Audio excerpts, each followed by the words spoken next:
როდესაც ჩვენ საუბრობთ ზოგადად უკრაინის ომის დასრულებაზე, ამ კონფლიქტის გადაჭრაზე,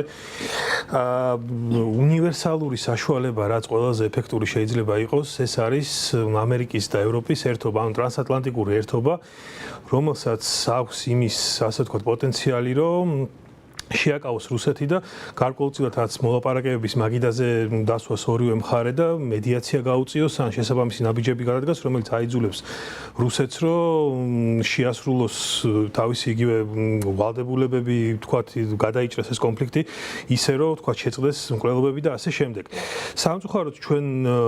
არაერთხელ გვინახავს ბოლო თვეების განმავლობაში აცდენილი პოზიციები როგორც ამერიკის მხრიდან, ასევე ევროპის მხრიდან და შესაბამისად ეს გარკვეულწილად ამ კონფლიქტის გადაჭრის შესაძლებლობას, ასე ვთქვათ, მაჩვენებელს დააბლაწევდა. ჩვენ ნახეთ ალესკის შეთანხმებამდეც, რომ ტრამპი საუბრობდა აქტიურად სანქციების შესახებ, თუმცა მე შეხვედრის მერე ნახეთ, რომ რიტორიკა შეიცვალა და ამან კიდევ უფრო მეტი დრო მისცა პუტინს, რომ განახორციელებინა, ასე ვთქვათ, ის ქმედებები, რომელმაც შეიწირა არაერთი ადამიანის სიცოცხლე. შესაბამისად, აქ კრიტიკულად მნიშვნელოვანია, რომ ამერიკა და ევროპა საბოლოოდ ჩამოყალიბდეს ერთიან პოზიციაზე და გადადგას კონკრეტული ნაბიჯები, იმიტომ რომ რუსეთი ისტორიულად ისეთ ქვეყანას წარმოადგენს, რომელთანაც მოლაპარაკებების დროს საჭიროა მაქსიმალური ძალის გამოვლინება და მხოლოდ ზეპირი შეთანხმებებზე ან ხელმოწერილ შეთანხმებებზე ვერ იქნება დამოკიდებული, ასე ვთქვათ, ამის კონფლიქტის გადაჭრა. ჩვენ გავსვას ბუდაპეშტის შეთანხმება, რომლის ფარგლებშიც ახლა არ უნდა ყოფილიყო, მაგრამ რეალურად ჩვენ ხედავთ რა ხდება. შესაბამისად, ძალის მიერად უნდა მოხდეს რუსეთზე ზეწოლა იმისთვის, რომ დაждდეს ის მოლაპარაკებების მაგიდასთან და რაღაც სახის, ასე ვთქვათ, გადაჭრა მოყოს ამ კონფლიქტის ამ მოლაპარაკებებს. დიახ, არაერთმა ევროპელმა ლიდერმა გააკეთა განცხადება ამის თაობაზე და ისინი ერთმანეთს აღნიშნავენ, რომ რუსეთთან დიპლომატიური ურთიერთობის რესურსი უკვე ამოწურულია და დროა გადავიდეთ მოქმედებებზე. ახლა უკრაინისთვის მთავარი საკითხი უსაფრთხოების გარანტიები თავისთავად ცხადია და ჩვენ გვესმის, რომ დეტალები ამ თვალსაზრისით ჯერჯერობით არ საჯაროვდება, თუმცა საინტერესოა დაახლოებით მაინც რა ტიპის ვერსიები განიხილება ამ კუთხით ექსპერტულ წრეებში. ხო, როგორც აღნიშნე ხა ბუდაპეშტის ხელშეკრულება აღნიშნე, ასეთი სახის უსაფრთხოების გარანტიები, რომელიც თქვათ ხაღალზე იქნება მხოლოდ ნახსენები და რაღაც თეორიული ჩარჩო ექნება ამ ყველაფერს, რა თქმა უნდა აზრი არ ექნება, იმიტომ რომ ისტორიული გაკვეთილებიდან გამომდინარე რუსეთთან ასეთი ტიპის ხელშეკრულებები არ მუშაობს. შესაბამისად, უკრაინისთვის საჭირო არის ხელშესახები მექანიზმები, ეს იქნება სამხედრო თვალსაზრისით, პოლიტიკური და ფინანსური თვალსაზრისით, რომ მას შეძლოს ხელმეორედ რუსეთის აგრესიის შემთხვევაში მისი შეკავება. ამავდროულად ევროპამაც უნდა იზრუნოს თავისი უსაფრთხოების არქიტექტურაზე და რაც მნიშვნელოვანია კონკრეტული ნაბიჯების დინამიკა კი სწორედ ტრამპის მოსვლის შემდეგ ჩვენ ხედავთ რაც ევროპის გამოფხიზლებას და შესაბამისად ამ შემთხვევაში უკრაინას ესაჭიროება რაღაც კონკრეტული გარანტიები. ხა სხვადასხვა ვერსია იქნა სხვადასხვა ვერსიაზე იყო საუბარი, ერთ-ერთი ვერსია იყო თქვათ კონკრეტული ქვეყნების ჯარების განთავსება თქვათ უკრაინის ტერიტორიაზე, მას შემდეგ რაც მიიღწევა სამშვიდობო შეთანხმება, ასევე იყო არაოფიციალური, ეგრეთ წოდებული დაქირავებული ჯარისკაცებისგან შემდგარი, ვთქვათ, კონტინგენტის განთავსება, ტექნიკის. ამ შემთხვევაში ასევე ერთ-ერთი ვერსიით იყო ის, რომ ამერიკა ესე პირდაპირ არ ჩაერთვებოდა, თუმცა დაიცავდა უკრაინის ცას და შესაბამისად, ბევრი, ასე ვთქვათ, ვარიანტი შეიძლება იქნებ შემუშავებული. თავარი არსი არის ის, რომ უკრაინას უნდა ჰქონდეს ის ხელშესახების შედეგები და, ასე ვთქვათ, ის სამხედრო შესაძლებლობები, რომ ხელმეორედ აგრესიის შემთხვევაში რუსეთის შეკავება მოხდეს ერთი მხრივ და მეორე მხრივ უნდა ისე დონემდე მივიდეს რუსეთი ეკონომიკურად თუნდაც, რომ მას დიდი ხნის განმავლობაში აღარ შეეძლოს იმ პოტენციალის ადგენა, რომ ხელმეორედ მოახერხოს რაიმე სახის მასშტაბური შეტევები უკრაინაზე და მათ შორის ევროპაზე, იმიტომ რომ დღის წესრიგში ასევე საუბარია, რომ და საფრთხე მოდის იმისა, რომ რუსეთმა შეიძლება ევროპაზეც განახორციელოს გარკვეული შეტევები. ხო, რომ ეს არ არის ექსკლუზიურად თქვათ უკრაინის პრობლემა, არამედ შესაბამისად, მარტივად რომ ვთქვათ,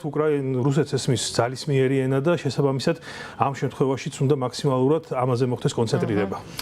თქვენ თავადაც ახსენეთ, რომ ეს ყველაფერი რაც განიხილება, თქვათ, გეგმების ნაწილში იგივე მსურველთა კოალიციიდან რა ტიპის განცხადებები ჟღერდება, ეს ყველაფერი მოხდება ცეცხლის შეწყვეტის შემდეგ, თუმცა ჩვენ ხედავთ, რომ მოსკოვი ამის გაკეთებას არ აპირებს. მაშინ ჩნდება ლოგიკურად კითხვა, რა ბერკეტი აქვს დასავლეთს იმისათვის, რომ პუტინს აიძულოს ომის დასრულება ერთგვარად. მე ვფიქრობ, კი, ამ შემთხვევაში გეთანხმებით მაგაში, რომ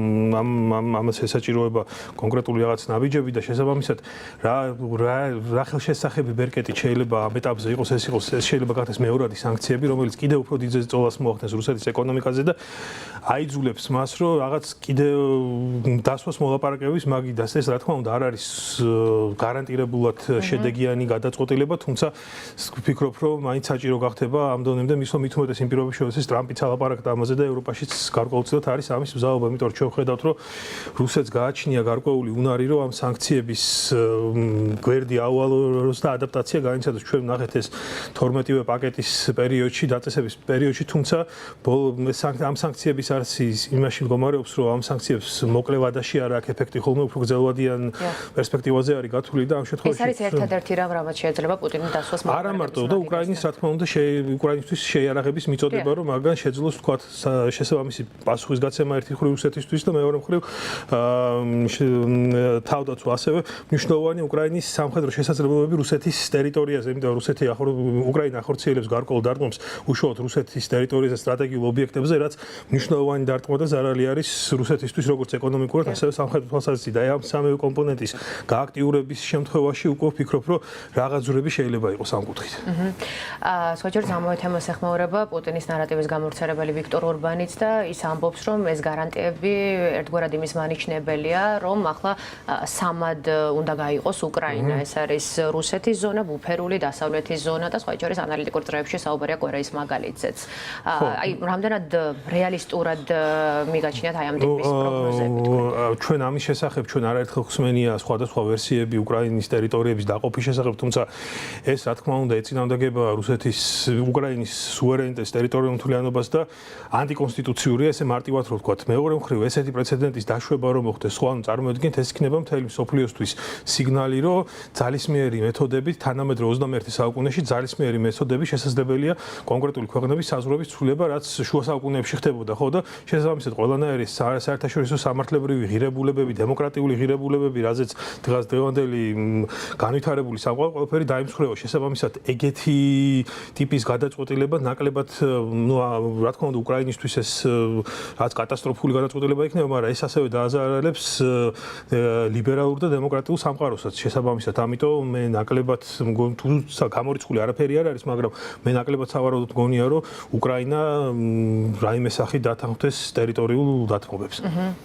ხო და ამაზე ძალიან ღიად და პირდაპირ საუბრობს მათ შორის უკრაინის ლიდერიც ვლადიმირ ზელენსკიც. რაც შეეხება ამერიკას, ტრამპი პრინციპში პუტინის მიმართ იმედგაცრუებას არ მალავს, მაგალითად, აი ასეთი მასშტაბური იერიშების აპასუხოდ, რომელიც რუსეთმა განახორციელა უკრაინის წინააღმდეგ, მან ჟურნალისტებს გუშინ განუცხადა, რომ ის რუსეთის წინააღმდეგ სანქციების მეორე ეტაპისთვის მზად არის. თქვენ ფიქრობთ თუ არა იმას, რომ ტრამპის მოთმინება ერთგვარად ამოიწურა და ამასთან ერთად უსაფრთხოების უზრუნველყოფის ნაწილში რისი მეტი შეიძლება ჰქონდეს კიევს ვაშინგტონს? ხო, რა თქმა უნდა, ტრამპსაც მოთმინება აქვს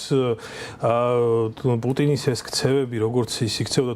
თუნდაც ტრამპთან დაკავშირებით, როდესაც ტრამპმა თვითონ აღნიშნა ხო არ ერთხელ, რომ აი ველაპარაკე პუტინს რაღაც მნიშვნელოვან საკითხებზე შევთანხმდით და უცბად მეორე დღეს პუტინმა დაბომბა კიევი. ხო, ანუ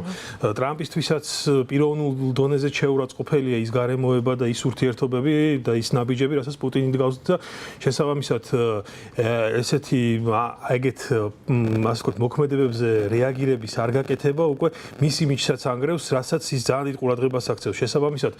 ამ კონტექსტში ასევე ზოგადად სამართლებრივ კონტექსტში და პოლიტიკურ კონტექსტშიც უკვე იმ დონემდე და იმ ნიშნულამდე მიდის ამერიკის შეერთებული შტატები, რომ საჭიროება დადგება მოქმედების მაქსიმალურად, იმიტომ რომ ამის გარდა ამერიკაში შიდა აუდიტორია არის, ვინც უკმაყოფილო ამერიკის პოლიტიკით უკრაინასთან დაკავშირებით, ასევე სენატში, კონგრესში ხო ანუ იზრდება ნელ-ნელა გარკვეული უთანხმოება და მოთხოვნა არის იმისა, რომ ამერიკამ უფრო გაამკაცროს თავისი პოლიტიკა თან იმ პირობებში, როდესაც ახლოვდება შუალედური არჩევნები ამერიკაშიც, ამერიკა ტრამპს მოუწევს გარკვეული, ასე ვთქვათ, ნაბიჯების, უფრო მკვეთრი ნაბიჯების გადადგმა, რომ ელემენტარულად მხოლოდ მარტო იმიტომაც, რომ აი შიდა ელექტორატის მოზიდვა გააკეთეს, არ მაქვს საუბარი საერთაშორისო განზომილებაზეც და ვფიქრობ, რომ რაღაც პერიოდის მერე ტრამპის პოლიტიკა უნდა გამკაცდეს რუსეთთან მიმართებით, ასე რომ იმედი ვიქონიოთ, იმიტომ რომ კიდევ ერთხელ დავუნიშნე, რომ რუსეთის შეკავების და მოლაპარაკების დასმის, ასე ვთქვათ, საშუალება არის ეს ევროპულ-ამერიკული სიმბიოზი, ეს ტრანსატლანტიკური ერთობა, რომელსაც აქვს შანსი, რომ შეაჩეროს რუსეთი.